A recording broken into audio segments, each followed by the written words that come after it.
Hi friends, Bharatiya Janata party వరుసగా మూడోసారి కేంద్రంలో జెండా ఎగిరేయబోతోంది. జాతీయ స్థాయిలో భారతీయ జనతా పార్టీ గెలిచి ముచ్చటగా మూడోసారి భారత ప్రధానిగా నరేంద్ర మోదీ గారు ప్రమాణ స్వీకారం చేయబోతూ ఉన్నారు. మరి బీజేపీ గెలవడానికి గల కారణాలేమిటి? దాదాపు 60కి పైగా కారణాలున్నాయి. వాటన్నింటిని మనం ఈ వీడియోలో చర్చించుకునే ప్రయత్నం చేద్దాం. మీరు కూడా కొన్ని కారణాలు కామెంట్ సెక్షన్లో రాయొచ్చు. ఈ వీడియో పూర్తిగా చూడండి, ఇతరులకు కూడా ఈ వీడియో లింక్ ఇస్తారని చెప్పి ఆశిస్తూ ఉన్నాం. మా ఛానల్ నచ్చితే సబ్స్క్రైబ్ అవ్వండి, వీడియో నచ్చితే లైక్ కొట్టండి. ఇక విషయానికి వస్తే భారతీయ జనతా పార్టీ గల కారణాలు, మొట్టమొదటిది నరేంద్ర మోదీ. నరేంద్ర మోదీ మొట్టమొదటి కారణం. మోదీ కరిష్మా, మోదీ మ్యాజిక్, మీరు ఏమన్నా సరే పిలవండి.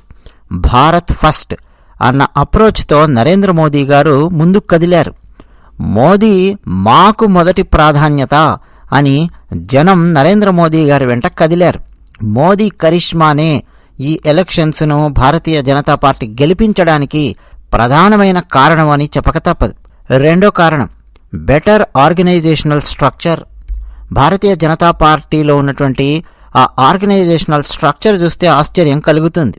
పైన ఉన్నటువంటి జాతీయ అధ్యక్షుడి నుంచి మొదలెట్టి, రాష్ట్ర అధ్యక్షుల నుంచి మొదలెట్టి, సామాన్యమైన కార్యకర్త వరకు సుశిక్షితులైన నిస్వార్థమైన లక్షలాది కార్యకర్తల సైన్యం భారతీయ జనతా పార్టీ సొంతం. వీరందరూ చేసినటువంటి కృషి, వీరి శ్రమ, వీరి పట్టుదల భారతీయ జనతా పార్టీ గెలుపులో అత్యంత కీలకమైన పాత్ర పోషించాయి. మూడోది హిందూ ఫస్ట్ పాలిటిక్స్. అవును, హిందువులలో పెరిగినటువంటి ఐకమత్యం. ఎందుకంటే గత కొన్ని సంవత్సరాలుగా కాంగ్రెస్ పాలనలో హిందువులను ద్వితీయ శ్రేణి పౌరులుగా చూస్తూ, మెజారిటీ హిందువులను తొక్కేస్తూ, హిందువులను అసలు కనీసం పట్టించుకోకుండా ముస్లిం మైనారిటీలను దువ్వుతూ బతికినటువంటి కాంగ్రెస్ పార్టీ చరిత్ర ప్రజలు గమనిస్తూ వచ్చారు. హిందువులలో ఐకమత్యం పెరిగింది. ఇంకా ఇంకా ఇంకా పెరగాల్సినటువంటి అవసరం ఉంది అన్నది ఈ ఎలక్షన్స్లో కొన్ని నియోజకవర్గాలను చూస్తే మనకు అర్థమవుతోంది. మొత్తానికి హిందూ ఫస్ట్ పాలిటిక్స్ అనేది భారతీయ జనతా పార్టీకి బాగా కలిసి వచ్చింది అని చెప్పక తప్పదు. నాలుగో అంశం సోషల్ మీడియా. అవును, ఒక పక్క భారత ప్రధాని నరేంద్ర మోదీ గారు తుమ్మినా, దగ్గినా, లేచినా, కూర్చున్నా, నడిచినా, పడుకున్నా, మాట్లాడినా, మాట్లాడకపోయినా ఉతికి ఆరేస్తూ, విమర్శిస్తూ, బ్లేమ్ చేస్తూ, ఆయనకు మసిపూస్తూ ఆనందించే main stream media channels, news papers ఒకవైపు ఉన్నాయి. దానికి తోడు రకరకాల యూట్యూబ్ ఛానల్స్లో విదేశాలలో కూర్చొని భారతదేశం మీద, భారత ప్రధాని మీద విషం కక్కే కాక్రోచెస్ ఉన్నాయి. వీటన్నింటి మధ్యలో కొన్ని సోషల్ మీడియా విభాగాలు, కొన్ని యూట్యూబ్ ఛానల్స్, ఫేస్బుక్ కావచ్చు, ఇన్స్టా కావచ్చు, ట్విట్టర్ కావచ్చు, జాతీయవాద భావనతో నడిచినటువంటి ఉన్నాయి. మళ్ళీ భారత ప్రధానిగా నరేంద్ర మోదీ గారిని చూడాలి అని నిరంతరం కృషి చేసినటువంటి YouTube channels, Facebook pages, Insta pages ఇవన్నీ ఉన్నాయి. నిస్వార్థంగా పనిచేసినటువంటి ఉన్నాయి. అదిగో అలాంటి వాటి సపోర్ట్ నరేంద్ర మోదీ గారికి బాగా కలిసి వచ్చింది. ఒకవైపు న్యూస్ పేపర్స్, న్యూస్ ఛానల్స్ ఎంత విషం కక్కుతున్నా సరే, సోషల్ మీడియాలో నరేంద్ర మోదీ గారికి రోజు రోజుకు పెరిగినటువంటి మద్దతు విస్తృతంగా జనాలకు చేరింది. అన్నట్టు టీమిక్స్చర్ ఛానల్ కూడా అందులో ఒక భాగమని మీకు చెప్పక తప్పదు. చాలామంది మేమేదో బీజేపీకి పనిచేస్తున్నామని, బీజేపీ ఛానల్ అని అనుకుంటారు. కాదు, ఎవరికి పనిచేయాల్సినటువంటి అవసరం లేదు. నరేంద్ర మోదీ గారి పోకడ, భారతదేశాన్ని తీసుకెళ్తున్న విధానం చూస్తే ఎవరైనా సరే అభిమానులు కాక తప్పదు. ఐదో అంశం అసెంబ్లీ ఎన్నికలకు, పార్లమెంటు ఎన్నికలకు మధ్య ప్రజలు కొట్టొచ్చినట్టు తేడా చూడడం. అదేంటి అంటారా? చాలా చోట్ల అసెంబ్లీ ఎన్నికలలో రకరకాల పార్టీలకు ఆయా రాష్ట్రాలలో ప్రజలు ఓట్లేసినప్పటికీ, లోకల్ పార్టీలకు ఓట్లేసినప్పటికీ, పార్లమెంటు ఎలక్షన్స్ రాగానే డౌటే లేదు ప్రధానమంత్రిగా నరేంద్ర మోదీ గారు ఉండాల్సిందే అని ఓటు వేసినటువంటి వాళ్ళ సంఖ్య పెరిగింది. అంటే వివిధ రాష్ట్రాలలో ఏదో ఒక లోకల్ పార్టీకో ఇంకేదో పార్టీకో ఓటు వేసిన పీఎం అయితే మోడీ కావాలి అంటే కమలం గుర్తు కోటెయ్యాలి అని లోక్సభ ఎన్నికలలో కమలం గుర్తుకు ఖచ్చితంగా ఓటు వేయాలని డిసైడ్ అయినటువంటి ప్రజల శాతం పెరిగింది. అది కూడా భాజపాకు బాగా కలిసి వచ్చింది. ఆరో అంశం అత్యంత కీలకమైనది, అయోధ్య రామ్ మందిర్. 1980ల నుంచి నిప్పు రాజుకున్నట్టు రాజుకుంది ఉద్యమం.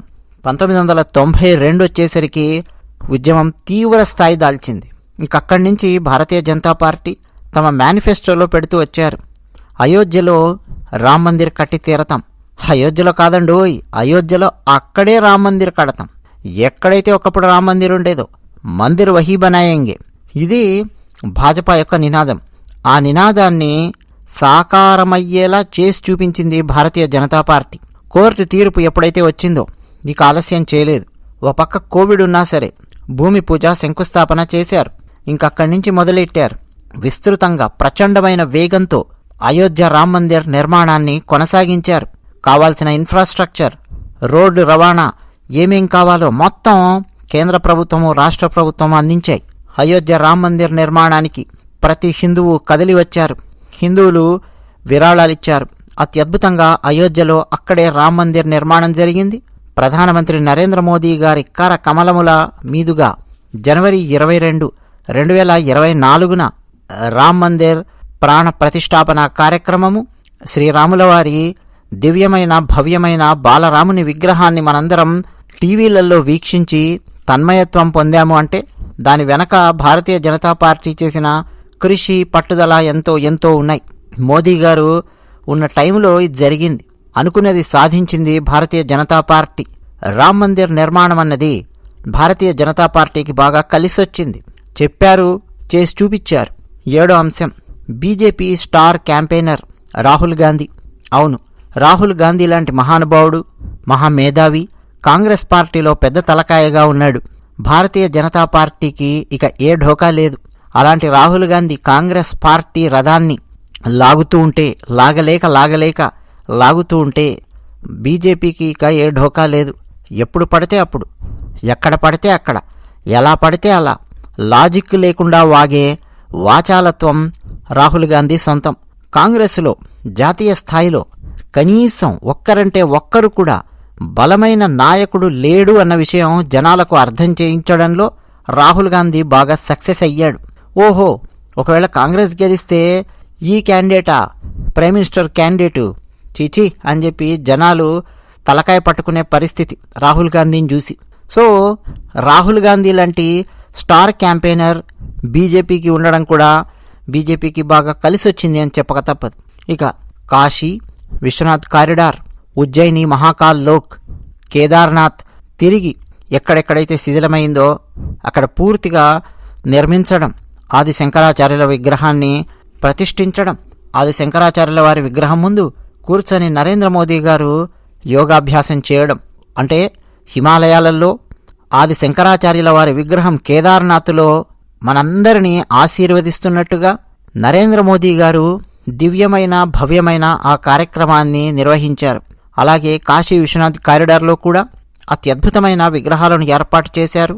లలితా ఘాట్ నుంచి మొదలెట్టి కాశీ విశ్వనాథ్ మందిర్ వరకు చాలా పెద్దగా ఎక్స్పాండ్ చేస్తూ కారిడార్ నిర్మించారు. భక్తుల సంఖ్య కాశీలో ఇబ్బడి ముబ్బడిగా పెరిగింది. ఉజ్జయిని మహాకాల్ లోక్లో మన పురాణాలలో ఉండే, ముఖ్యంగా శివపురాణంలో ఉండే ఎన్నెన్నో ఘట్టాలను అక్కడ ఏర్పాటు చేశారు. అంటే భారతీయ సనాతన ధర్మానికి పునర్వైభవాన్ని తిరిగి తీసుకురావడానికి నరేంద్ర మోదీ గారు చేసినటువంటి కృషి అంతా ఇంత కాదు. మరి భారతీయ జనతా పార్టీకి కలిసి రాక ఏమవుతుంది? అదే జరిగింది. 8వ అంశం, ట్రైన్స్ ఏంటి అంటారా? మన భారతదేశంలో మనమెందుకు రైళ్లు తయారు చేయకూడదు అన్న ఆలోచన నుంచి పుట్టింది వందే భారత్. అవును, మన ఇంజనీర్లు, మన మేధావులు తయారు చేసినటువంటి రైలు వందే భారత్. అత్యంత వేగవంతమైన రైలు భారతదేశంలో ఏది అంటే అది వందే భారత్. అలాగే నమో భారత్ ట్రైన్స్ కూడా వచ్చాయి. వందే భారత్ సికింద్రాబాద్ నుంచి విశాఖపట్నానికి, సికింద్రాబాద్ నుంచి తిరుపతికి నడపడం జరిగింది. అంటే ఆంధ్రప్రదేశ్ తెలంగాణను కవర్ చేస్తూ కూడా వందే భారత్ రైళ్లు వేశారు. అలాగే భారతదేశంలోని చాలా ప్రాంతాలను కలుపుతూ వందే భారత్ రైళ్లు వేశారు. అయోధ్యలో అయితే ఒకటే రోజు 8 రైళ్లు వచ్చాయి. అంటే 8 రైళ్లు అయోధ్య నుంచి ఒకే రోజు ప్రారంభించారు. అంటే రైళ్ల యొక్క ఆధునీకరణ ఎలా జరిగిందో రైల్వే స్టేషన్స్ యొక్క ఆధునీకరణ కూడా అలాగే జరిగింది. కోట్లాది రూపాయలు వెచ్చించారు రైల్వే స్టేషన్స్ను ఆధునీకరించడానికి. తర్వాతి point, foreign policy centred on nationalist principles అని చెప్పక తప్పదు. అంటే జాతీయవాద భావనల మీద ఫారిన్ పాలసీని నిర్మించుకుంటూ వచ్చారు. ఫారిన్ పాలసీ రాసినప్పుడు అంటే వివిధ దేశాలకు మధ్య సంబంధ బాంధవ్యాలను పునరుద్ధరించినప్పుడు ఆ దేశాలకు ఏం కావాలో అది మాత్రమే కాకుండా భారతదేశం యొక్క ఔన్నత్యాన్ని, భారతదేశం యొక్క జాతీయ భావనలను, ముందు చూపును సమ్మిళితం చేసే విధంగా ఫారిన్ పాలసీని నిర్మించుకుంటూ వచ్చింది నరేంద్ర మోదీ గారి ప్రభుత్వం. అలాగే మన విదేశాంగ శాఖ మంత్రులు కూడా అత్యద్భుతంగా పనిచేశారు. అంతకుముందు సుష్మా స్వరాజ్ గారు కానీ, తర్వాత ఉన్నటువంటి జైశంకర్ గారు కానీ అత్యద్భుతంగా అగ్రెసివ్గా పనిచేశారు. భారతదేశానికి సంబంధించిన మంచి విషయాలను ప్రొజెక్ట్ చేయడం, భారతదేశానికి ఎవరైనా సరే ఎదురు మాట్లాడి పిచ్చి పిచ్చి వేషాలు వేస్తే ఖండించడం, భారతదేశం యొక్క ఔన్నత్యం గురించి చాటి చెప్పడం, ఇవన్నీ కూడా ఫారిన్ పాలసీలో భాగంగా ఉన్నాయి. ఇక ఇంకో రకంగా చెప్పాలంటే తర్వాత point, focused on a largely liberal economic policy that prioritised globalisation and economic growth over social welfare. అంటే అంతకుముందు కనుక మీరు ఎప్పుడైనా సరే చూస్తే Congress party politics social welfare దాని మీదే ఉంటాయి, అభివృద్ధిని పక్కకు పెట్టేసేవాళ్ళు. బీజేపీ బ్యాలెన్స్ చేస్తూ వచ్చింది. భారతీయ జనతా పార్టీ ఏం చేసిందంటే ఒక పక్క లిబరల్ ఎకనామిక్ పాలసీ ఉంటే దాంతోపాటు గ్లోబలైజేషన్ను ఒక ప్రయారిటీగా పెట్టుకొని ఎలాగైనా సరే ఎకనామిక్ గ్రోత్ సాధించి తీరాలి. సోషల్ వెల్ఫేర్ ఎంత చేస్తున్నామో అంతకు మించి మనం ఎకనామిక్ గ్రోత్ కనుక సాధించామంటే, ఆర్థికాభివృద్ధి సాధిస్తే ప్రజలు తమకు కావాల్సింది ఏమిటో తామే కొనుక్కోగలరు, తామే నిర్దేశించుకోగలరు. అంటే ఎంతసేపు ప్రజలను ఏదో ప్రభుత్వం విసిరే డబ్బుల కోసం అడుక్కు తినే విధంగా కాకుండా కాంగ్రెస్ పార్టీ తయారు చేసినట్టు ఎవరికి నిజంగా అవసరమో, ఎవరికి డబ్బులు ఇవ్వాలో, ఎవరికి సోషల్ వెల్ఫేర్ చేయాలో వాళ్ళకు మాత్రమే చేస్తూ ఎకనామిక్ గ్రోత్ కనుక తీసుకొచ్చామంటే ఆటోమేటిక్గా స్వశక్తిని సాధిస్తారు ప్రజలు అన్న కోణంలో బీజేపీ వెళ్ళింది. అది ఇమ్మీడియట్గా అర్థం కాదు, కానీ 10 సంవత్సరాలలో చాలా మార్పులు చేర్పులు సమాజంలో వచ్చాయి. అంటే ప్రతి ఒక్కరూ నేనెందుకు సెల్ఫ్ సఫిషియెంట్, నేనెందుకు సెల్ఫ్ గ్రోత్ అనేది నేనెందుకు తెచ్చుకోకూడదు, నా కాళ్ళ మీద నేనెందుకు నిలబడకూడదు అని ప్రతి ఒక్కరు ఆలోచించే విధంగా భారతీయ జనతా పార్టీ సమాజాన్ని ముందుకు తీసుకెళ్లింది. నరేంద్ర మోదీ గారికి క్రెడిట్ దక్కి తీరుతుంది. తర్వాత అంశం 33% ఉమెన్ రిజర్వేషన్ పార్లమెంటులో సాధించి తీరారు నరేంద్ర మోదీ గారు. దాని ఇంప్లిమెంటేషన్ నెక్స్ట్ 5 ఏళ్లలో మనం చూడబోతూ ఉన్నాం. కాంగ్రెస్ పార్టీ ఫెయిల్ అయిన దగ్గర బీజేపీ సక్సెస్ అయ్యింది. 12వ పాయింట్, చంద్రయాన్ 3 సక్సెస్ అయినప్పుడు నరేంద్ర మోదీ గారు ఎంత సెలబ్రేట్ చేసుకున్నారో, ఎంత ఆనందించారో. క్రికెట్ వరల్డ్ కప్లో మన భారత జట్టు ఓడిపోయినప్పుడు డ్రెస్సింగ్ రూమ్కు వెళ్ళి ఆటగాళ్లను ఓదార్చారు నరేంద్ర మోదీ గారు. ఒక పెద్ద అన్నయ్యలాగా, ఒక మామయ్యలాగా, ఒక బాబాయిలాగా ఓదార్చారు. అంటే హ్యూమన్ కనెక్ట్ అనేది నరేంద్ర మోదీ గారు తీసుకొస్తారు. చంద్రయాన్ 2 పూర్తిగా విజయవంతం కాని సమయంలో ఎలాగైతే ఓదార్చారో ఇప్పటికీ మనకు గుర్తుండే ఉంటుంది.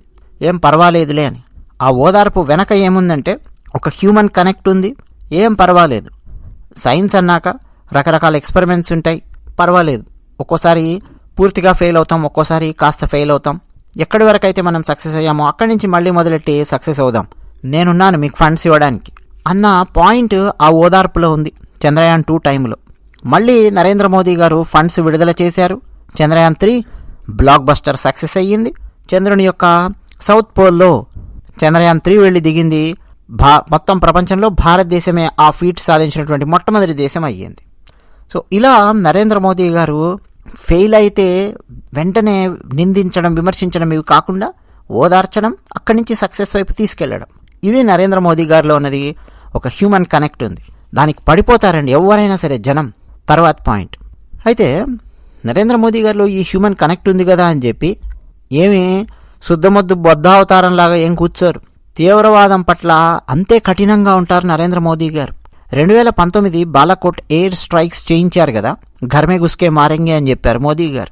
ఈట్కా జవాబ్ పత్తర్ సే దేంగే, ఘర్ మే గుస్కే మారెంగే, ఇది మోదీ గారి నినాదం.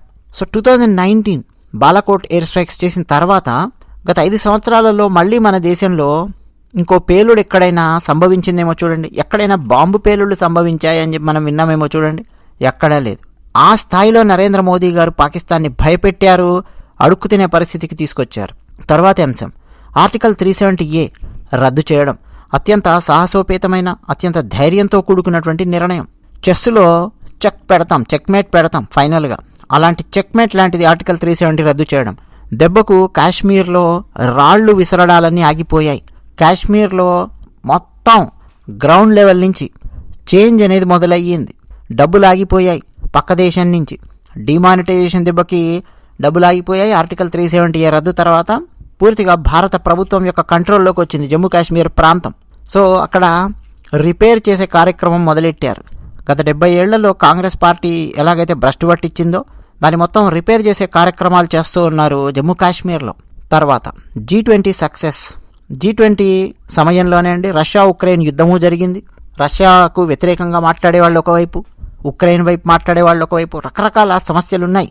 వాటన్నింటినీ చర్చిస్తూనే ఇది సరైన వేదిక కాదు దాన్ని చర్చించడానికి అని చెప్పి మొత్తానికండి G20ని నరేంద్ర మోదీ గారు సక్సెస్ చేశారు, బ్లాక్ బస్టర్ చేశారు.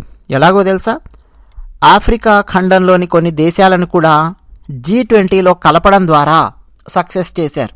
ఈరోజు ఆఫ్రికా ఖండంలోని చాలా దేశాలకు నరేంద్ర మోదీ చాలా పెద్ద హీరో. ఎందుకు పెద్ద హీరో అంటే ఆఫ్రికా ఖండంలోని చాలా దేశాలను అసలు కేర్ కూడా చేయవు పాశ్చాత్య దేశాలు, పశ్చిమ దేశాలు. అలాంటిది ఆఫ్రికా ఖండంలో మరి జనాభా ఉంది కదా, వాళ్ళకు వచ్చే సమస్యలను మనం వినాలి కదా. కాబట్టి ఆఫ్రికా ఖండంలోని కొన్ని దేశాలన్నింటినీ కలిపి ఒక యూనియన్గా చేసి దాన్ని G20లో ఒక భాగం చేద్దాము అని చెప్పి నరేంద్ర మోదీ గారు వాదించి ఆఫ్రికా ఖండంలోని దేశాలను G20లో కలిపారు. That's it. నరేంద్ర మోదీ గారు సాధించినటువంటిది సామాన్యమైన విజయం కాదండి. అట్లా G20ని సక్సెస్ చేశారు. ఇక యుఎస్ కాంగ్రెస్లో అంటే వాళ్ళ పార్లమెంట్లో రెండవసారి ప్రసంగించే అవకాశం నరేంద్ర మోదీ గారికి వచ్చింది. అంటే యుఎస్ భారత్ మధ్య సంబంధాలు బలోపేతం చేశారు నరేంద్ర మోదీ గారు. తర్వాత పాయింట్ ఏంటంటే రష్యాతో పాత స్నేహాన్ని ఏం వదులుకోలేదు.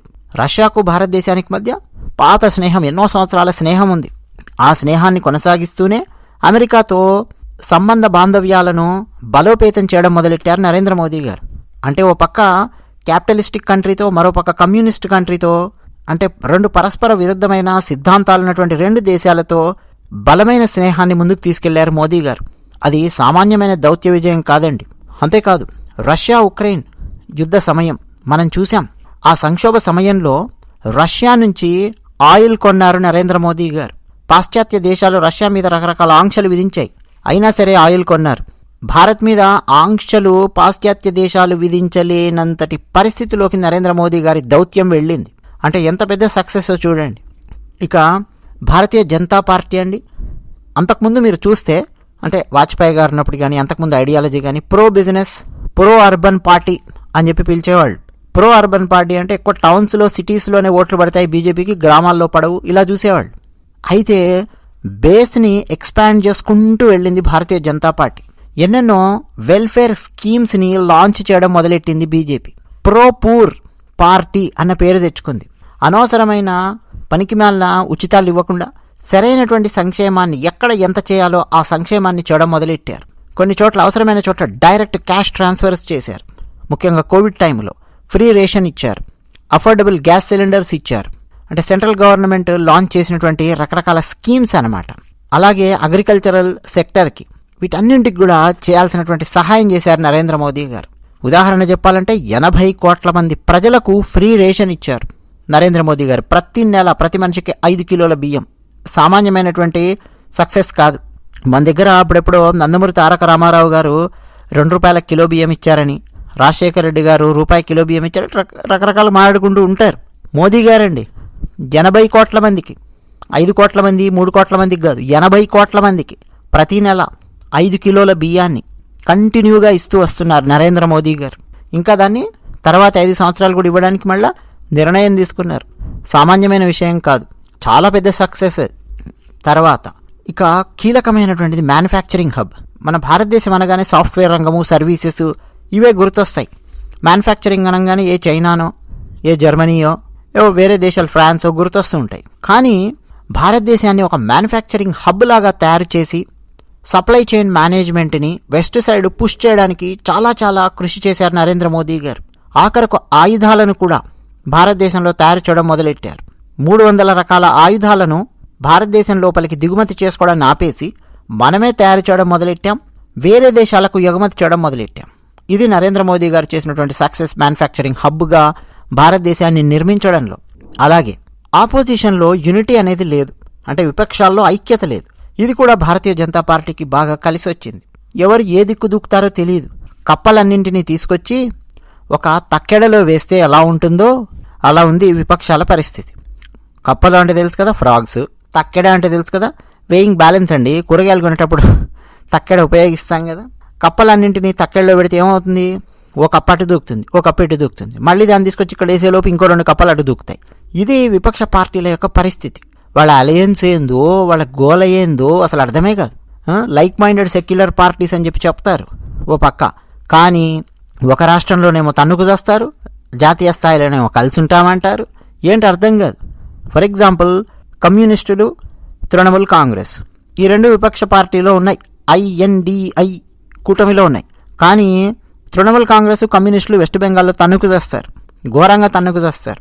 ఒకనొక టైంలో అయితే మమతా బెనర్జీని కింద పడేసి దొర్లించి ఉరికించి కొట్టారు కమ్యూనిస్టులు వెస్ట్ బెంగాల్లో. అలాంటి వాళ్ళతో ఎలా స్నేహం పెట్టుకుంటుందండి మమతా బెనర్జీ? కానీ INDI కూటమిలో మమతా బెనర్జీ, కమ్యూనిస్టులు కలిసి ఉన్నారు. అదొకటి. కేరళ విషయానికి తీసుకోండి. కమ్యూనిస్టులు, కాంగ్రెస్ పార్టీ జాతీయ స్థాయిలో కలిసి ఉంటారు, కేరళలోనేమో ఒకరి మీద ఒకరు పోటీ చేస్తారు. అసలు రాహుల్ గాంధీ పోటీ చేసిందే CPI జాతీయ స్థాయి లీడర్ రాజా గారి భార్య ఆనీ రాజా మీద పోటీ చేస్తాడు రాహుల్ గాంధీ. అలాగే ఆప్ పార్టీ పంజాబ్లో కాంగ్రెస్, ఆప్ తన్నుకు చేస్తాయి. అదే మళ్ళీ ఢిల్లీ దగ్గరకు వచ్చేసరికి మేము కలిసి ఉంటాము, నాటు బ్రదర్స్ అని చెప్పి డ్యాన్స్ చేస్తాయి ఆప్, కాంగ్రెస్. అంటే జనాలకు పిచ్చెక్కిపోయే పరిస్థితి. ఏం విపక్షం రా బాబు అని చెప్పి. అసలు విపక్షాలలో ఐక్యత లేనటువంటి పరిస్థితి. మల్లికార్జున ఖర్గే ఆయన ఐక్యత తీసుకురాలేకపోయాడు. అసలు ఎవరు కూడా ఐక్యత తీసుకురాలేరు.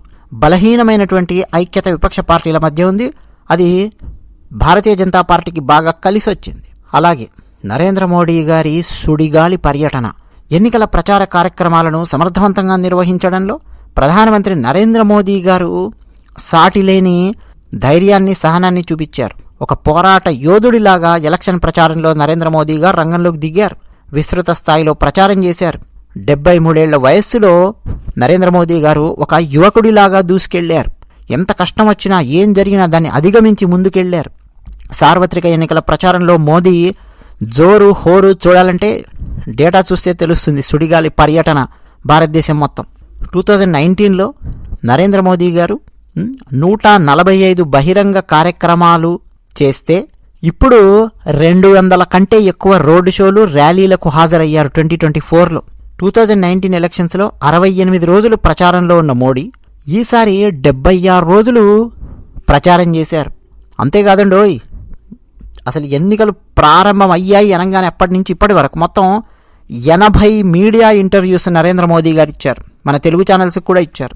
అఫ్కోర్స్ హిందీలో ఇంటర్వ్యూస్ చేశారు, ఇచ్చారు. అంటే ఆన్ అన్ యావరేజ్ ప్రతిరోజు నరేంద్ర మోదీ గారు 3 నుంచి 5 సభల్లో పాల్గొంటూ వచ్చారు. సుడిగాలి పర్యటన అండి.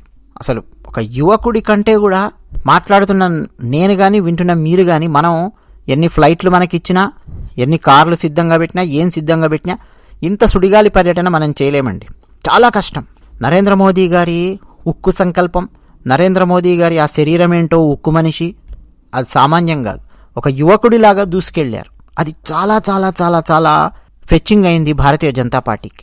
తర్వాత భారతీయ జనతా పార్టీ యొక్క ఆర్థిక, అలాగే ఆర్గనైజేషనల్ పవర్ రెండు కూడా చాలా బలంగా ఉన్నాయి వేరే పార్టీలతో పోల్చితే.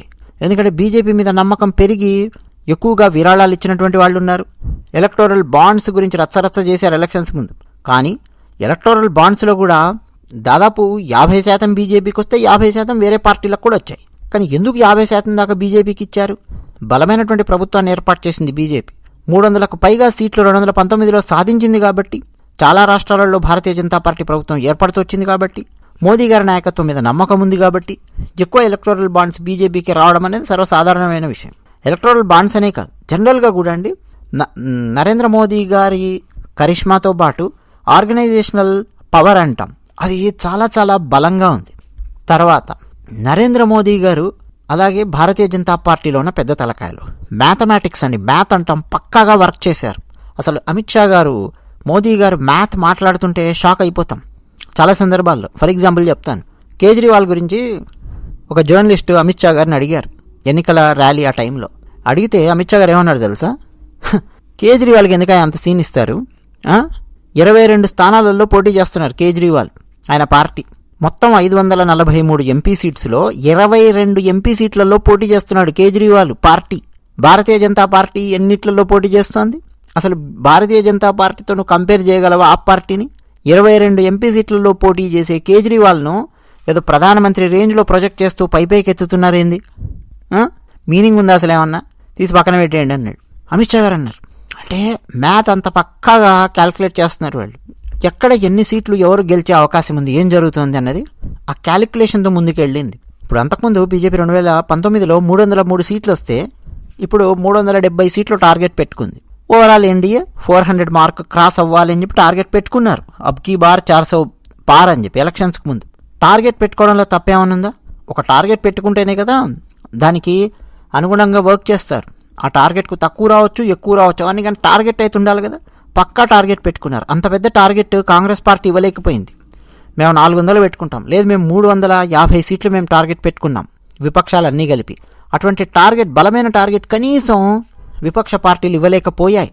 అంటే కాన్ఫిడెన్స్ అన్నమాట. తర్వాత ఉత్తరప్రదేశ్ అంటే చాలా చాలా ముఖ్యమైన రాష్ట్రం. 80 సీట్లు ఉన్నటువంటి ఉత్తరప్రదేశ్ రాష్ట్రంలో ఎవరికి ఎక్కువ సీట్లు గెలిస్తే వాళ్లే కేంద్రంలో సీట్లో కూర్చుంటారు ప్రధానమంత్రిగా. ఆ పార్టీయే కూర్చుంటుంది, ఆ పార్టీయే ప్రభుత్వాన్ని ఫామ్ చేస్తుంది అన్నది లాజిక్. అది ఉత్తరప్రదేశ్ లాంటి ముఖ్యమైనటువంటి రాష్ట్రం. దానికి యోగి ఆదిత్యనాథ్ గారు లాంటి బలమైన నాయకుడు ముఖ్యమంత్రిగా ఉన్నారు. పైగా డబుల్ ఇంజన్ సర్కార్. కేంద్రంలో బీజేపీ, యూపీ రాష్ట్రంలో బీజేపీ. రాష్ట్రంలో బీజేపీ ఉంది కదా అని చెప్పి ఎవరో అల్లాటప్ప వ్యక్తిని కూర్చోబెట్లా. బలమైన యోగి గారు ఉన్నారు.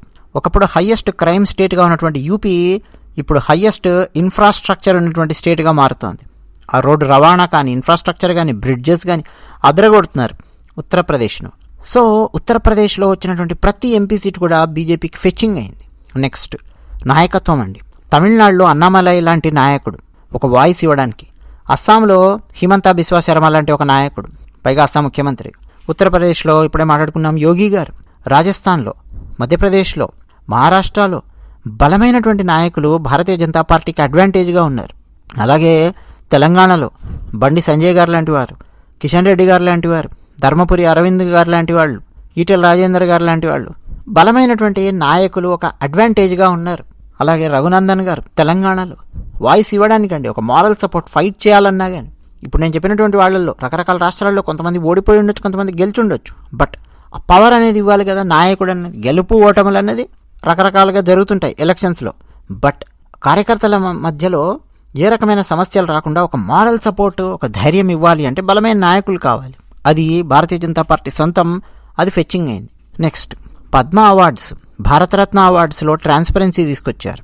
కులాలు, మతాలు, రాష్ట్రాలు వీటన్నింటికి అతీతంగా అర్హులకు అవార్డ్స్ అందించే పని చేసింది బీజేపీ. ఫర్ ఎగ్జాంపుల్ మన పివి నరసింహారావు గారు, కాంగ్రెస్ పార్టీ ఇవ్వాల్సినటువంటి అవార్డు పివి నరసింహారావు గారికి భారతరత్న. కాంగ్రెస్ పార్టీ కనీసం పివి నరసింహారావు గారి శవాన్ని కూడా సరిగ్గా పట్టించుకున్నటువంటి పరిస్థితి.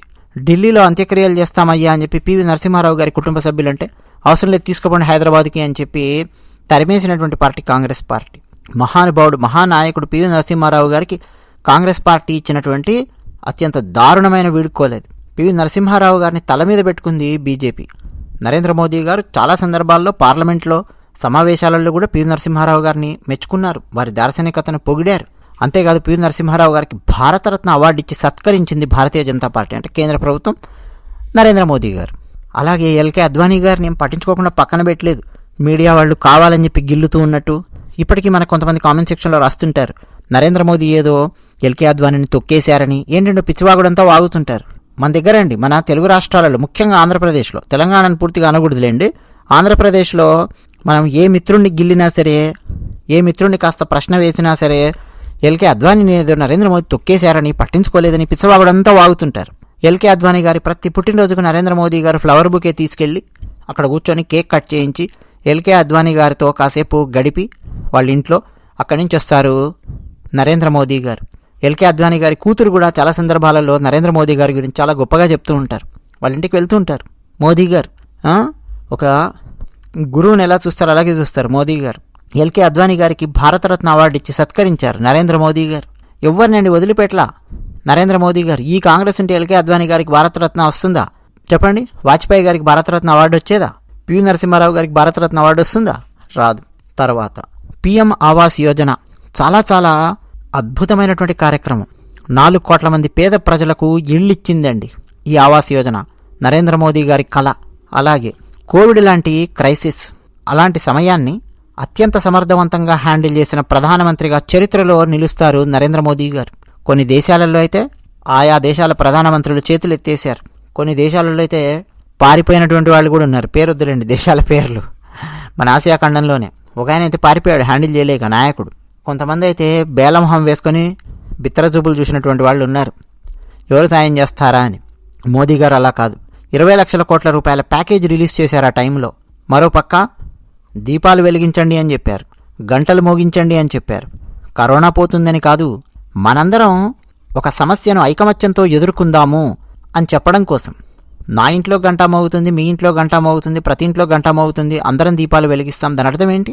అందరం ఒక మాట మీద ఉన్నాం, అందరం ఒకరికొకరు చేదోడు వాదోడుగా ఉన్నాము, ఉంటాము కష్టకాలంలో అని చెప్పే ఒక గెస్చర్ అన్నమాట. అంతేకాదు, నరేంద్ర మోదీ గారు కరోనా టైంలో ఆయన చూపించినటువంటి అత్యంత సాహసోపేతమైన నిర్ణయాలు చాలా చాలా ఉన్నాయి. మనం చాలా సందర్భాల్లో మాట్లాడుకున్నాం. ఇక కోవిడ్ వ్యాక్సిన్స్ 220 కోట్ల డోసులకు పైగా కోవిడ్ వ్యాక్సిన్స్ మన భారతదేశంలోని వివిధ ప్రాంతాలకు అందించే సప్లై చైన్ మేనేజ్మెంట్ను, ఇన్ఫ్రాస్ట్రక్చర్ను, ఆ నెట్వర్క్ను బిల్డ్ చేసి పెట్టారు. అంతేకాదు, విదేశాలలో కూడా అవసరమైనటువంటి దేశాలున్నాయి, చిన్న చిన్న దేశాలున్నాయి, ద్వీప దేశాలున్నాయి, వాటికి కూడా కోవిడ్ వ్యాక్సిన్ను మన భారతదేశం నుంచి పంపించారు. నరేంద్ర మోదీ గారు ఏం చేసినా సరే అది న్యూస్ అయి కూర్చుంటోంది. అంతా కరిష్మా నరేంద్ర మోదీ గారి సొంతం. అది భారతదేశానికి పాజిటివ్గానే. ఉదాహరణకు లక్షద్వీప్కు వెళ్ళి స్కూబా డైవింగ్ చేశారు. దెబ్బకు లక్షద్వీప్లో టూరిజం పెరిగింది. నరేంద్ర మోదీ గారి లక్షద్వీప్ పర్యటన మీద పిచ్చి పిచ్చి ట్వీట్లు వేసిన ఒకానొక దేశపు ఆర్థిక స్థితిగతులు అడుగంటిపోయే పరిస్థితి వచ్చింది. అలాగే భేట్ ద్వారకాలో సముద్రంలో దిగి నరేంద్ర మోదీ గారు పూజ చేశారు. తమిళనాడు రామేశ్వరంలో సముద్ర స్నానం, బావులుంటాయి రామేశ్వరంలో, స్నానం చేశారు. శ్రీరంగంలో పూజలు చేశారు. ఇలా తన బిజీ స్కెడ్యూల్లో కూడా అయోధ్య రామ్ మందిర్ నిర్మాణం జరిగి స్థాపన కార్యక్రమం కంటే ముందు ఏమేం చేయాలో అవన్నీ కూడా నరేంద్ర మోదీ గారు చేశారు. అంటే సనాతన ధర్మం కోసం సమయాన్ని కేటాయించారు నరేంద్ర మోదీ గారు. అది కూడా నా జీవితంలో భాగమయ్యా, ముఖ్యమైన భాగము అని నరేంద్ర మోదీ గారు చేసి చూపించారు. ప్రతి గ్రామానికి, అంటే రోడ్లు లేని గ్రామాలకు సిమెంట్ రోడ్లు గుర్తించి మరీ వేశారు. అలా వేయడానికి పంచాయతీలకు నిధులు మంజూరు చేశారు. కరెంటు లేని గ్రామాలు, అంటే పూర్తిగా అంధకారంలో ఉన్నటువంటి గ్రామాలను గుర్తించి వాటికి కరెంటు వచ్చే సౌకర్యాన్ని కల్పించారు. టాయిలెట్, అవును, స్వచ్ఛ భారత్ అభియాన్లో భాగంగా ఓ పక్క రోడ్స్ అవన్నీ క్లీన్గా పెట్టుకోవడం మాత్రమే కాదు, టాయిలెట్స్ నిర్మించడం. కోట్లాది టాయిలెట్స్ను భారతదేశంలో నిర్మించారు. ఓపెన్ డిఫెకేషన్ ఫ్రీ గ్రామాలను సృష్టించారు. ఉచిత ఎల్పిజి గ్యాస్ కనెక్షన్ ఉజ్వల స్కీమ్ కింద ఇచ్చారు. అయోధ్య నరేంద్ర మోదీ గారు వెళ్ళినప్పుడు మీరు గమనించవచ్చు, అంటే ఆ ఉజ్వల స్కీమ్ పొందినటువంటి మహిళ ఇంట్లో కూర్చొని నరేంద్ర మోదీ గారు ఛాయ్ తాగారు. నిజానికండి కేంద్రం ఇలా ఉచిత స్కీమ్ ఇస్తోంది గ్యాస్కు సంబంధించి అన్న విషయం చాలా రాష్ట్రాలలో ఉండే ప్రజలకు తెలియదు. మామూలుగా గ్రామీణులలో చాలామంది రాష్ట్ర ప్రభుత్వమే ఏ ఉచిత గ్యాస్ కనెక్షన్ స్కీమో ఇస్తోంది అన్న భ్రమలో ఉన్నారు. కానీ లబ్ధి పొందిన వాళ్ళు, ఆ కుటుంబాలు అర్థం చేసుకున్నాయి, నరేంద్ర మోదీ గారికి ఓటు వేశాయి. బూత్ లెవెల్లో పనిచేసే లక్షలాది మంది సామాన్యమైన కార్యకర్తలు భారతీయ జనతా పార్టీ సొంతం. మామూలు సమయంలో వాళ్ళు కనిపించరు, కానీ ఎలక్షన్ టైం వచ్చినప్పుడు చాలా చాలా యాక్టివ్గా బూత్ లెవెల్లో పనిచేసే కార్యకర్తలు ఉంటారు. మిగతా సమయాలలో వాళ్ళ పనులు వాళ్ళు చేసుకుంటూ ఉంటారు. ఇక అమిత్ షా గారి చాణక్యం, నరేంద్ర మోదీ గారి వ్యూహాలు లక్షలాది కొత్త కొత్త కార్యకర్తలను సృష్టించాయి భారతీయ జనతా పార్టీకి. డైరెక్ట్గా బీజేపీలో సభ్యత్వం తీసుకోకపోయినప్పటికీ భారతీయ జనతా పార్టీకి సానుభూతిపరులుగా, భారతీయ జనతా పార్టీ అంటే ఇష్టపడేవాళ్లుగా లక్షలాది కార్యకర్తలు సృష్టించబడ్డారు. దానికి కారణం మోదీ గారి వ్యూహం, అమిత్ షా గారి చాణక్యం. ఇక ముస్లిం మహిళా ఓట్స్ ముఖ్యంగా ఉత్తర భారతదేశంలో విస్తృతంగా పడ్డాయి బీజేపీకి. ఎందుకని? ట్రిపుల్ తలాక్ లాంటి దుష్ట చట్టాన్ని పీకి అవతల బారేసి రద్దు చేసి ముస్లిం మహిళల జీవితాలలో వెలుగు నింపారు మోదీ గారు. అలా ట్రిపుల్ తలాక్ బాధితులు, ముఖ్యంగా అమ్మాయిలు ఉన్నటువంటి తల్లులు, ముస్లిం మహిళామణులు నరేంద్ర మోదీ గారి కోటేశారు. ఇక బీజేపీకి వెన్నుదన్నుగా నిలిచే రాష్ట్రీయ స్వయం సేవక్ సంఘ్ ఎన్నెన్నో శాఖలు నిర్వహించింది. గత 5 సంవత్సరాలలో కొత్తగా 45,000కు పైగా శాఖలు ఏర్పాటు చేసినట్టుగా ఒక డేటా చెప్తోంది. అంటే వివిధ గ్రామాలలో శాఖలు ఏర్పాటు చేసి భారతదేశంలో ఏం జరుగుతోంది, సనాతన ధర్మానికి సంబంధించి ఏం జరుగుతోంది, జాతీయవాదానికి సంబంధించి ఏం జరుగుతోంది, భారతదేశం ఏ దిశలో వెళుతోంది అని చెప్పి చర్చించడం, ఇవన్నీ కూడా రకరకాల శాఖలలో జరిగాయి. రాష్ట్రీయ స్వయం సేవక్ సంఘ్ ఒక వెన్నుదన్నుగా నిలబడేటటువంటి శక్తి నిలబడి తీరింది. ఇన్ఫ్రాస్ట్రక్చర్ భారతదేశంలో రోడ్స్, బ్రిడ్జెస్, వాటి గురించి మనం ఎంత మాట్లాడుకున్నా తక్కువే. గత 10 ఏళ్లలో భారతదేశంలో పడినటువంటి రోడ్స్, బ్రిడ్జెస్ ఎన్ని కిలోమీటర్లు పడ్డాయో మీరు కనుక తీసుకొని చూస్తే డేటా, అంతకుముందు కాంగ్రెస్ ఉన్నప్పుడు 70 ఏళ్లలో కూడా అంత అభివృద్ధి జరగలేదు. అంత వేగవంతమైన అభివృద్ధి ఇన్ఫ్రాస్ట్రక్చర్లో చేసి చూపించారు మోదీ గారు. కాంగ్రెస్ నేతలకు పాక్ అంటే ప్రేమ, కొంతమందికి పాకిస్తాన్ నేతలకు కాంగ్రెస్ అంటే ప్రేమ. అదేంటో మనకు తెలియదు. అవినాభావ సంబంధం ఎలక్షన్ టైంలో బాగా బయటపడింది. కొంతమంది పాకిస్తాన్ నాయకులు కాంగ్రెస్ నేతలపై ప్రశంసల జల్లు కురిపిస్తూ రావడం, ఇదంతా కూడా మనం చూసాం. ఇక పాకిస్తాన్ దగ్గర అణుబాంబు ఉంది, మనం వాళ్ళతో మాట్లాడేటప్పుడు జాగ్రత్తగా మాట్లాడాలి అని చెప్పి కాంగ్రెస్ పార్టీ పెద్ద తలకాయ మణిశంకర్ అయ్యర్, ఆయన కేంద్రంలో ఉన్న నరేంద్ర మోదీ గారికి, భారతీయ జనతా పార్టీకి వార్నింగ్ ఇస్తున్నట్టు మాట్లాడాడు. అంటే పాకిస్తాన్ చాలా గొప్ప దేశము, అణుబాంబు ఉంది వాళ్ళ దగ్గర, మనం భయపడాలి అన్నట్టు. వెంటనే నరేంద్ర మోదీ గారు కౌంటర్ ఇచ్చారు. మరి మన దగ్గర ఏముంది నాన్న, ఆడి దగ్గర అణుబాంబు ఉంది, మరి మన దగ్గర ఏముంది, దీపావళి బాంబు ఉందా అని మోదీ గారు కౌంటర్ ఇచ్చారు. యోగి గారు అన్నారు కౌంటర్గా, యోగి గారు ఏమన్నారంటే, మరి పాకిస్తాన్ వాడి దగ్గర అణుబాంబు ఉందనుకో, ఆడు మన ఎత్తిన వేస్తాడనుకో, మరి మనం ఏం చేస్తున్నాం, మనం మన దగ్గర ఉన్న అణుబాంబు ఫ్రిడ్జ్లో దాచిపెట్టుకున్నామా, మనం దియ్యమా, మనకు తెలీదా అని యోగి గారు కౌంటర్ ఇచ్చారు. సో ఇవన్నీ కూడా అండి ఎలక్షన్ టైంలో బాగా భారతీయ జనతా పార్టీకి ఫెచ్చింగ్ అయ్యాయి. అలాగే కాంగ్రెస్ పార్టీ పెద్ద తలకాయ రాహుల్ గాంధీకి గురువు, గైడ్ అయినటువంటి శామ్ పిట్రోడా పిచ్చి పిచ్చి వ్యాఖ్యలు చేశాడు ఎలక్షన్స్ టైంలో భారతీయుల మీద. ముఖ్యంగా వర్ణ వివక్ష వ్యాఖ్యలు భారతీయుల మీద చేశాడు. ఫర్ ఎగ్జాంపుల్, దక్షిణ భారతీయులు ఆఫ్రికన్స్లా ఉంటారు అని, ఉత్తర భారతీయులు అరబ్బు షేకుల్లా ఉంటారని, నార్త్ ఈస్ట్ వాళ్ళు చైనీస్లా ఉంటారని, ఇట్లా పిచ్చి పిచ్చి వ్యాఖ్యలన్నీ చేశాడు. నరేంద్ర మోదీ గారు స్ట్రాంగ్ కౌంటర్ ఇచ్చారు. భారతీయులు భారతీయులే అయ్యా, భారతీయుల రంగును బట్టి, ఎత్తును బట్టి, దాన్ని బట్టి నువ్వు చూస్తావా, మనందరం భారతీయులము అన్నటువంటి భావనతో చూడాలి కదా అని చెప్పి నరేంద్ర మోదీ గారు కౌంటర్ ఇచ్చారు. సో ఇలా ఇరుక్కోవడం మొదలయ్యింది కాంగ్రెస్ పార్టీ పెద్ద తలకాయలు. ఇవన్నీ కూడా జనం గమనించారు. అలాగే ఉచిత బియ్యం పథకము కొనసాగిస్తూ ఉన్నారు. అసలు ఉచిత బియ్యం ప్రతి నెల భారతీయ జనతా పార్టీ వల్ల, అంటే కేంద్రం వల్ల, నరేంద్ర మోదీ వల్ల ప్రతి మనిషికి, అంటే పేదవాళ్లకు 5 కిలోల ఉచిత బియ్యం అందుతోంది అన్న విషయం కూడా చాలామందికి తెలియకుండా తిన్నారు. మాకు తెలిసిన ఒక ఇంట్లో అండి ఉచిత బియ్యం తీసుకుంటున్నారు. ఆ ఇంట్లో 5 మంది ఉన్నారు. ఉచిత బియ్యం వస్తోంది. గత 3 సంవత్సరాల నుంచి తీసుకుంటున్నారు, తింటున్నారు. వాళ్ళు నరేంద్ర మోదీ గారి వల్ల వస్తుంది, కేంద్రం వల్ల వస్తుంది అని చెప్పి వాళ్ళకి తెలియదు. వాళ్ళు ఏమనుకుంటున్నారు, ఆ రాష్ట్రంలో ఉండే ముఖ్యమంత్రి ఇస్తున్నాడు అని చెప్పి అనుకుంటున్నారు. నేను ఎక్స్ప్లెయిన్ చేసిన తర్వాత షాక్ అయ్యారు. అరే, మోదీ ఇస్తున్నాడా మాకు ఈ బియ్యము, అంటే కేంద్రం వల్ల వస్తోందా అన్న విషయం కూడా చాలామందికి తెలియనటువంటి పరిస్థితి. మీడియా చెప్పదు, అది పరిస్థితి. క్రమక్రమంగా జనాలకు అర్థమవుతూ వచ్చింది. ఉత్తర భారతదేశంలో అలా లేదు పరిస్థితి. చాలా చోట్ల నరేంద్ర మోదీ గారి వల్ల వస్తుంది ఉచిత బియ్యం అని చాలామందికి తెలుసు. సో ఓట్లు వేసేశారు. తర్వాత కోట్లాది జన్ధన్ ఖాతాలు నరేంద్ర మోదీ గారు ఓపెన్ చేయించారు. 50 కోట్లకు పైగా జన్ధన్ ఖాతాలు ఓపెన్ చేయించారు. ఒకప్పుడు బ్యాంకుకి వెళ్తే కుక్కని తెరమినట్టు ధరమేవాళ్ళు పేదవాళ్ళు. ఎవరన్నా వెళ్తే, ఏంద్రా ఎందుకు వచ్చావు బ్యాంకు వైపు అన్నట్టు భయంగా వెళ్ళేవాళ్ళు పేదవాళ్ళు. కర్మగాలి వాళ్ళ డబ్బు ఏమన్నా బ్యాంకులు వేసుకున్నా కానీ ఆ డబ్బు తీసుకోవడానికి కూడా భయపడేవాళ్ళు. ఇప్పుడు ఏం భయం లేదు. జన్ధన్ ఖాతా బ్యాంకులే వెంటబడి నీకు దండం పెడతాను, రావయ్యా బాబు, మాకు టార్గెట్స్ ఇచ్చారు, ఓపెన్ చేయి బ్యాంక్ అకౌంట్ అన్నటువంటి పరిస్థితి. నిజానికి బ్యాంక్ ఎంప్లాయీస్లో చాలామందికి నరేంద్ర మోదీ గారు అంటే కోపం అండి. బ్యాంకర్స్ యూనియన్స్ చాలా స్ట్రాంగ్ ఉంటాయి భారతదేశంలో. ఎందుకంటే పని ఎక్కువ చేయించారుగా నరేంద్ర మోదీ గారు. పని ఎక్కువ ఎవరైనా చేస్తే వాళ్ళ మీద కోపం వస్తుంటుంది. బ్యాంకర్స్ యూనియన్లో ఉన్నటువంటి కొంతమంది మిత్రులతో నేను మాట్లాడితే వాళ్ళ కోపం ఉంది నరేంద్ర మోదీ గారి మీద, ఎందుకంటే పని చేయించాడు కాబట్టి. సరే, జన్ధన్ ఖాతాల వల్ల చాలామందికి లాభం కలిగింది. వాళ్ళు ఓట్లేశారు. మన్ కీ బాత్ కార్యక్రమం మధ్యలో ఆపలేదు. నరేంద్ర మోదీ గారు కంటిన్యూ చేశారు. ప్రతి మన్ కీ బాత్ కార్యక్రమంలో భారతదేశంలో ఉన్నటువంటి గొప్ప గొప్ప వాళ్లను మనకు పరిచయం చేశారు.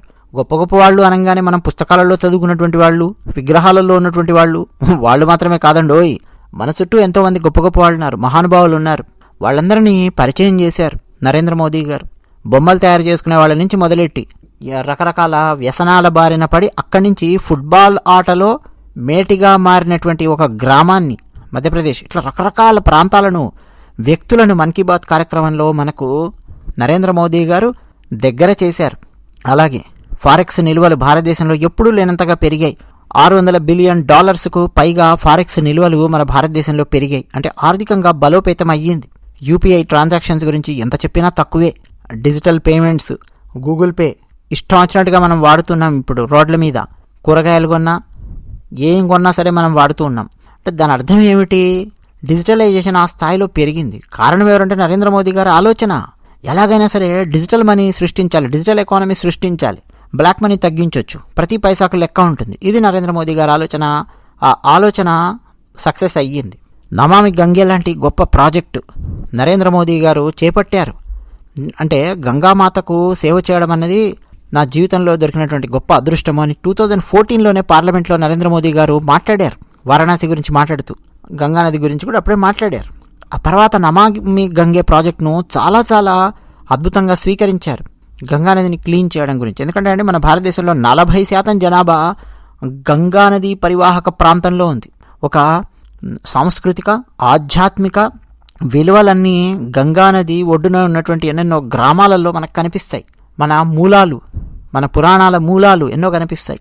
అలాగే స్ట్రీట్ వెండర్స్ అంటే వీధి వ్యాపారులకు ఆత్మనిర్భర్ నిధి కింద, పిఎం స్వనిధి అంటాం, దాని కింద నరేంద్ర మోదీ గారు క్రెడిట్ అసిస్టెన్స్ ఇచ్చారు. దాదాపు 78 లక్షల మంది వీధి వ్యాపారులకు సేవ చేశారు. అలాగే కోవిడ్ టైంలో గాల్వాన్ దగ్గర బార్డర్లో సమస్య వస్తే డైరెక్ట్గా మిలిటరీ దుస్తులు వేసుకొని నరేంద్ర మోదీ గారు లదాఖ్ వెళ్ళి సైనికులతో మాట్లాడి సైనికులను ఉత్తేజపరిచారు, చికిత్స పొందుతున్న సైనికులను పరామర్శించారు. అలాగే ఆట బొమ్మలకు సంబంధించి కూడా నరేంద్ర మోదీ గారు ఎందుకు మనం విదేశీ బొమ్మలు ఉపయోగించుకోవాలి, మన దేశంలో తయారయ్యే బొమ్మలు ఎందుకు ఉపయోగించుకోవద్దు అని మన్ కీ బాత్ కార్యక్రమంలో పదే మాట్లాడి నరేంద్ర మోదీ గారు మన దేశంలో తయారయ్యే ఆట బొమ్మలకు మార్కెటింగ్ ఇచ్చారు. ఆ దెబ్బకు మన భారతదేశం పైనే ఉన్న ఎర్రచొక్కా దేశము కొన్ని వేల కోట్ల డబ్బు కోల్పోయింది ఆట బొమ్మలు అమ్ముకోలేక. సో ఇట్లా చాలామంది మన భారతదేశంలో లాభపడ్డటువంటి వ్యాపారులు ఉన్నారు. వాళ్ళ మీద ఆధారపడ్డ వాళ్ళు నరేంద్ర మోదీ గారికి ఓటు వేయాల్సిందే అని నిర్ణయం తీసుకున్నారు. అది ఈరోజు బీజేపీకి ఫెచ్చింగ్ అయింది. స్వదేశీ వస్తువులు, వోకల్ ఫర్ లోకల్ అని చెప్పి నరేంద్ర మోదీ గారు చాలా సందర్భాలలో వేరే దేశాలకు వెళ్ళినప్పుడు కూడా ఆ ఉపన్యాసాలలో మాట్లాడారు. ముఖ్యంగా మాలాంటి ఎన్ఆర్ఐలతో మాట్లాడేటప్పుడు నరేంద్ర మోదీ గారు, మీరు మన భారతదేశానికి వచ్చి వెళ్ళేటప్పుడు ఏదైనా సరే భారతదేశంలో ఉన్నటువంటి కొన్ని వస్తువులను తీసుకెళ్ళి విదేశాలలో ఉండి మీ మిత్రులకు ఇవ్వండి, అలా మన భారతదేశంలో ఉన్నటువంటి వ్యాపారులు బతికేలాగా మీరు ప్రోత్సహించండి అని చెప్పి నరేంద్ర మోదీ గారు చెప్పారు. సో ఇట్లా అండి చాలా నరేంద్ర మోదీ గారే భారతదేశానికి ఒక పెద్ద మార్కెటింగ్ లాగా తయారైపోయారు. నరేంద్ర మోదీ గారు భారతదేశం గురించే చెప్పడం, భారతదేశానికి లాభాన్ని చేకూర్చే విధంగా రకరకాల చోట్ల మాట్లాడడం, ఇదంతా కూడా అందరు గమనిస్తూ ఉన్నారు. ఓట్లు వేసి తీరారు. అలాగే మన భారతదేశం పైనే ఉన్న ఎర్రచొక్కా దేశము బార్డర్లో మనతో ఒక రిఫ్ట్ లాంటిది తెచ్చుకున్నప్పుడు వెంటనే మన భారతదేశంలో ఉన్నటువంటి వాళ్ళ యాప్స్ మీద ఉక్కుపాదం మోపి తొక్కి నారదీశారు నరేంద్ర మోదీ గారు. అలాగే క్రాప్ ఇన్సూరెన్స్ కింద 4 కోట్ల మంది రైతులకు పిఎం ఫసల్ బీమా యోజన అందించారు. అలాగే డైరెక్ట్ బెనిఫిట్ కింద 12 కోట్ల మందికి per year PM Kisan scheme ఇచ్చారు. 30 కోట్ల మందికి ముద్రా యోజన లోన్స్ ఇచ్చారు. అందులో మహిళా వ్యాపారులు కూడా ఉన్నారు. అలాగే ఫీమేల్ ఎన్రోల్మెంట్ అన్నది గత 10 సంవత్సరాలలో ఎడ్యుకేషన్లో 28% ఎక్కువగా జరిగింది. అంటే అంతకుముందు సంవత్సరాలతో పోలిస్తే గత 10 సంవత్సరాల్లో 28% మామూలుగా బాలబాలికల్లో బాలికలు ఎక్కువగా ఎడ్యుకేషన్లో అంటే రిజిస్టర్ చేసుకున్నారు. ఎక్కువ మంది బేటీ బచావో బేటీ పడావో అని చెప్పి తీసుకొచ్చారు కదా నినాదం. అలా ఎక్కువ మంది అమ్మాయిలు చదువు బాట పట్టారు. ఆయా తల్లిదండ్రులు నరేంద్ర మోదీకి ఓటు వేసినటువంటి పరిస్థితి. అలాగే సిఏఏ గురించి ఎంత చెప్పినా తక్కువే. చాలా సందర్భాల్లో మనం మాట్లాడుకున్నాం. బంగ్లాదేశ్, పాకిస్తాన్, ఆఫ్ఘనిస్తాన్ లాంటి చుట్టుపక్కల ఉన్న దేశాల్లో, ముస్లిం మెజారిటీ ఉన్నటువంటి దేశాల్లో హిందువులు, సిక్కులు, క్రైస్తవులు, జైనులు, బౌద్ధులు, పార్సీలు వీళ్ళందరూ మతపరమైన వివక్ష ఎదుర్కొని మన భారతదేశానికి వచ్చినటువంటి వాళ్ళు ఉన్నారు. వాళ్లకు సిటిజన్షిప్ ఇచ్చినటువంటి చట్టం సిఏఏ చట్టం. ధైర్యంగా దాన్ని తీసుకొని వచ్చారు. అలాగే లక్పతి దీదీ యోజన అని కొన్ని లక్షల మంది దీదీలు అంటే అక్కయ్యలు, సోదరీమణులు వాళ్ళని లక్షాధికారులు చేసే విధంగా రకరకాల స్కీమ్స్ తీసుకొని వచ్చారు నరేంద్ర మోదీ గారు. అలాగే సోలార్ హౌజెస్ను నిర్మించే స్కీమ్ కింద గత 5-6 నెలలుగా మనం చూస్తున్నాము నరేంద్ర మోదీ గారి ప్రభుత్వం ముందడుగు వేస్తోంది. అలాగే డ్రోన్ టెక్నాలజీని గ్రామాలకు తీసుకెళ్ళి ఆ గ్రామాలలో ఉండే అమ్మాయిలకు నేర్పించబోతూ ఉన్నారు. వ్యవసాయ భూమిలో డ్రోన్స్ ఉపయోగించి ఎలా వ్యవసాయం చేయాలో, ఎక్కడెక్కడ డ్రోన్స్ ఉపయోగించాలో అమ్మాయిలకు ట్రైనింగ్ ఇస్తూ ఉన్నారు. అది దాదాపు ప్రారంభం అయ్యింది. ఇవన్నీ కూడా అండి చాలా చాలా అడ్వాన్స్ టెక్నాలజీస్ని నరేంద్ర మోదీ గారు ఉపయోగిస్తున్నారు. ఇవన్నీ కూడా గమనిస్తున్నటువంటి ప్రజలు ఎవరెవరైతే లబ్ధి పొందుతున్నారో వాళ్ళందరూ ఓట్లు వేసిన పరిస్థితి. అందుకే ఈరోజు భారతీయ జనతా పార్టీ తిరిగి గెలిచింది. 3వసారి నరేంద్ర మోదీ గారు ప్రధానమంత్రి సీట్లో కూర్చోబోతూ ఉన్నారు, ప్రమాణ స్వీకారం చేయబోతూ ఉన్నారు. మరి ఇంకెందుకు ఆలస్యం, మీ అభిప్రాయాలు కామెంట్ సెక్షన్లో రాయండి. ఈ వీడియో ఇతరులకు కూడా ఇస్తారని చెప్పి ఆశిస్తూ అదే విషయం. ధన్యవాదాలు.